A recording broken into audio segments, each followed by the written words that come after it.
came around to say hello. One, I'm so fly. You took a nosedive. Careful when you play on my level. For you it's so.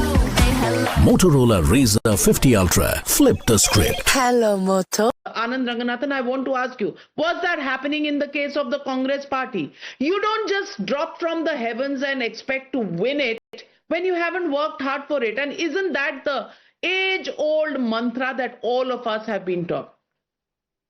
Good evening, Navika, and good evening to my fellow panelists. Look, there is one question which I'm not rhetorically asking any one of the panelists, but I hope by the end of this debate, each of the panelists knows, and even if they don't publicly answer it, they internally answer it.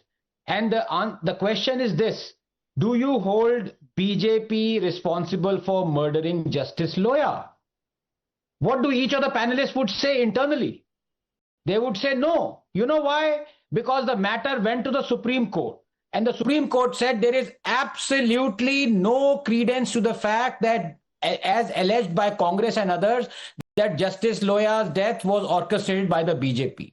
Same goes for Rafale. Same goes for Pegasus. Same goes for all the conspiracy theories that have been hatched by Rahul Gandhi and his cohorts and are now being tom-tommed from the rooftop saying that, look, the elections are no longer legitimate. Let's boycott it. In fact, there are many people who are saying now that elections should not be held, or if they're held, Congress and other opposition parties should boycott it. Let me tell you just one instance where they are wrong out of literally dozens. In the last 4 days, Rahul Gandhi and so many other Congress acolytes are alleging that how is it possible that when Ganesh Kumar said 7.42 crore voters were eligible for the Bihar elections, finally, after the Bihar election, he said 7.45 crore voters have added. Congress is saying, look at this. Of course, this is vote chori. Suddenly 3 lakh new voters have materialized.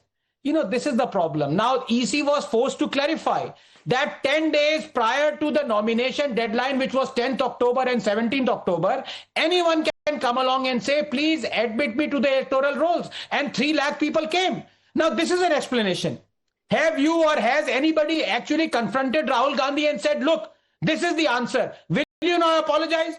The problem is it's shoot and scoot, including my dear friend Sanjay Jha. Now, he's a sensible person. He would, I hope from now on, not carry on forward this allegation that 3 lakh voters have been added by the EC Ganesh Kumar, because he knows the reasoning I've given him. But how many people know this?